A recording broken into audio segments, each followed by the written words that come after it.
Imagine a lavish palace basement in the dead of a Russian winter. A wild-eyed peasant with a matted beard devours poisoned cakes and gulps down poisoned wine, enough cyanide to kill 5 men, and yet he just complains of a burning stomach. Furious, his aristocratic host pulls out a revolver and shoots him in the chest. The peasant falls, seemingly dead. But as the assassins lean over his body, his eyes snap open with a demonic grin, and he lunges at his killer before staggering out into the snow-covered courtyard, where he is shot again, and again, and again, before finally collapsing. This sounds like the climax of a horror movie, but it's the legendary death of one of the most mysterious and influential figures in modern history. Welcome to 10-Minute History. I'm your host, Jake Sullivan, and today we're unraveling the life, the power, and the almost unbelievable death of Grigori Rasputin, the mad monk who held the fate of the Russian Empire in his hands. To understand how a semi-literate peasant from Siberia could gain a stranglehold on the 300-year-old Romanov dynasty, we first have to go back to his origins. Grigori Yefimovich Rasputin was born in 1869 in a remote Siberian village called Pokrovskoye, a world of harsh survival and deep, mystical faith. He received no formal education, and his youth was reportedly unruly, marked by drinking, theft, and a notorious appetite for women. But around the age of 28, after a supposed brush with the law, he experienced a profound spiritual crisis. He abandoned his wife and children to become a strannik, a holy wanderer, a type of lay pilgrim deeply respected in Russian culture. For years he journeyed from monastery to monastery, developing a unique and very controversial theology. At its core was the idea that to be truly close to God one must first sin deeply, because only then could one experience the true ecstasy of divine forgiveness. This doctrine, often summarized as sinning to drive out sin, was a convenient justification for his own worldly appetites, and it led to accusations that he was part of a secret, illegal flagellant sect known as the Klisti, who were rumored to end their ecstatic rituals with sexual orgies. While there's no definitive proof he was a formal member, his own practices of fervent singing and dancing closely resembled theirs. His reputation as a holy man, a healer, and a seer grew, and it was this carefully crafted persona of a divinely inspired peasant that he brought with him to the glittering capital of St. Petersburg in the early 1900s. The city's aristocracy, bored with convention and fascinated by mysticism, was the perfect audience. They saw him as an authentic spiritual force, a raw connection to the Russian soul. He made powerful friends, including 2 Montenegrin princesses who had married into the royal family. These black princesses, known for their interest in the occult, introduced him into the highest circles of society. His most important convert was Anna Virubova, the empress's closest friend. And through her, on November 1, 1905, Grigori Rasputin was formally presented to Tsar Nicholas II and Tsarina Alexandra. That introduction would change the course of Russian history, all because of a heartbreaking secret hidden within the palace walls. Tsar Nicholas II was a devoted family man but a weak and indecisive ruler, stubbornly committed to the absolute power he was ill-suited to wield. His wife, Tsarina Alexandra, a granddaughter of Britain's Queen Victoria, was passionate and deeply religious, but also anxious and unpopular at court due to her German heritage and perceived coldness. Together they had 4 daughters, but the future of the dynasty rested on their only son, the heir, Tsarevich Alexei, born in 1904. Their joy quickly turned to terror when the infant was diagnosed with hemophilia, the so-called royal disease, a genetic disorder passed down from Queen Victoria that prevents blood from clotting. A simple bump or cut could lead to excruciatingly painful internal bleeding and the constant threat of death. Alexandra was consumed by guilt, as she was the carrier of the disease. The heir's condition was a closely guarded state secret, creating an atmosphere of intense fear and paranoia in the palace. The best doctors in Europe were helpless. In fact, some of their treatments, like prescribing aspirin, a blood thinner, actually made the boy's condition worse. It was into this world of medical failure and parental desperation that Rasputin stepped, offering not medicine, but miracles. Rasputin's unbreakable hold on the imperial family was forged by his seemingly inexplicable ability to help Alexei during his bleeding episodes.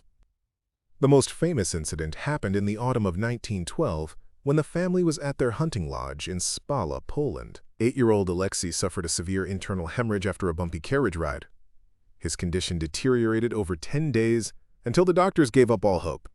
The last rites were administered, and an official bulletin announcing the heir's impending death was prepared. In a final, desperate act, Alexandra had a telegram sent to Rasputin, who was back in Siberia. He replied with a simple, confident message. Quote, "The little one will not die. Do not allow the doctors to bother him too much.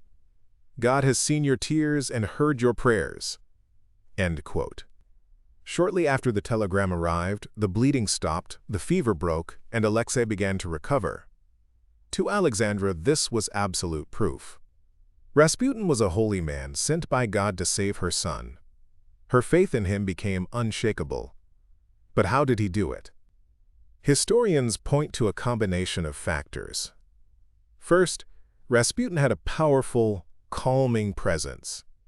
His soothing voice and confident manner likely had a hypnotic effect on the terrified boy and his hysterical mother.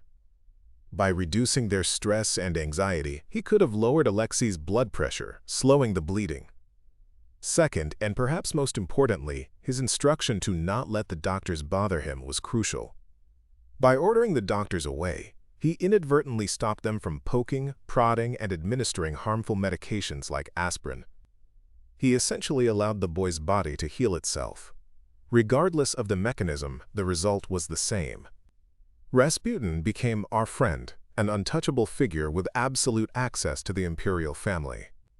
This familiarity, which seemed holy to the family, was scandalous to outsiders and fueled the darkest rumors about him.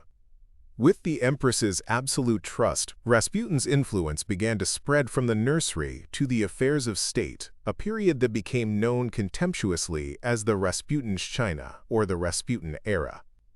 Things escalated dramatically after 1914 with the outbreak of World War I. In 1915, Tsar Nicholas made the disastrous decision to take personal command of the army at the front. He left the day-to-day running of the country to Tsarina Alexandra, who was now completely reliant on the advice of Rasputin.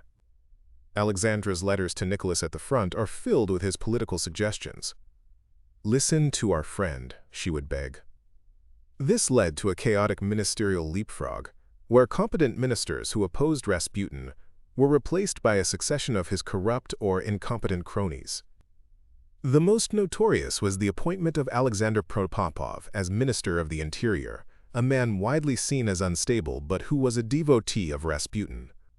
His mismanagement of food supplies in the capital would be a direct trigger for the revolution. While playing the holy man at the palace, Rasputin's life elsewhere in the city was one of public debauchery. He held court in his apartment, constantly surrounded by petitioners, society ladies, and prostitutes, drinking heavily and boasting of his power over Papa and Mama, his names for the Tsar and Tsarina. This behavior was an open secret, tracked by the secret police, but the Tsar felt powerless to dismiss him for fear of upsetting his wife. The public, however, believed the wildest rumors, fanned by vicious political cartoons. The most damaging was the slander that he was the Tsarina's lover. There is zero historical evidence for this, but in the fevered atmosphere of wartime, the lie was widely believed. Rasputin became the symbol of everything rotten in Russia. To the people, he was a demon. To the politicians, he was a corrupting dark force. And to the aristocracy, he was a disgrace dragging the monarchy through the mud. By 1916, a consensus was building across the board. For the good of Russia, Rasputin had to die. The plot was hatched by a group of monarchists who believed they were saving the throne from itself. The leader was Prince Felix Yusupov, heir to the largest fortune in Russia and husband of the Tsar's niece. He was joined by the Tsar's own cousin, Grand Duke Dmitry Pavlovich, and a fiery conservative politician named Vladimir Purishkevich. On the night of December 29, 1916, Yusupov lured Rasputin to his Moika palace, promising a meeting with his beautiful wife, Irina. There, in a basement room, the legendary and likely exaggerated events unfolded. According to Yusupov's own memoirs, he fed Rasputin cakes and wine laced with a massive dose of potassium cyanide, but the monks seemed unaffected. Frantic, Yusupov retrieved a revolver, returned, and shot Rasputin in the chest. But as the conspirators checked the body, Rasputin allegedly leaped up, roaring, and staggered into the courtyard. It was there that Purishkevich fired 4 more times, with a final, fatal shot to the head. The conspirators then beat the body, wrapped it in a curtain, and dumped it through a hole in the ice of a nearby river. His frozen body was pulled from the water 2 days later. The official autopsy report told a slightly different story and debunked parts of Yusupov's dramatic tale. It confirmed 3 gunshot wounds, but, crucially, found no trace of poison in his stomach. Perhaps Yusupov invented the story to make his victim seem supernaturally evil. Even more chilling, the autopsy found water in Rasputin's lungs, meaning that even after being shot multiple times and beaten, he was likely still alive when thrown into the freezing river. The murder did not save the monarchy. It was far too late. The act only confirmed the regime's weakness and broke a psychological barrier. If nobles could murder the empress's favorite with impunity, anything was possible. Less than 3 months later, the 300-year-old Romanov dynasty was swept away by revolution. So what should we make of this incredible figure?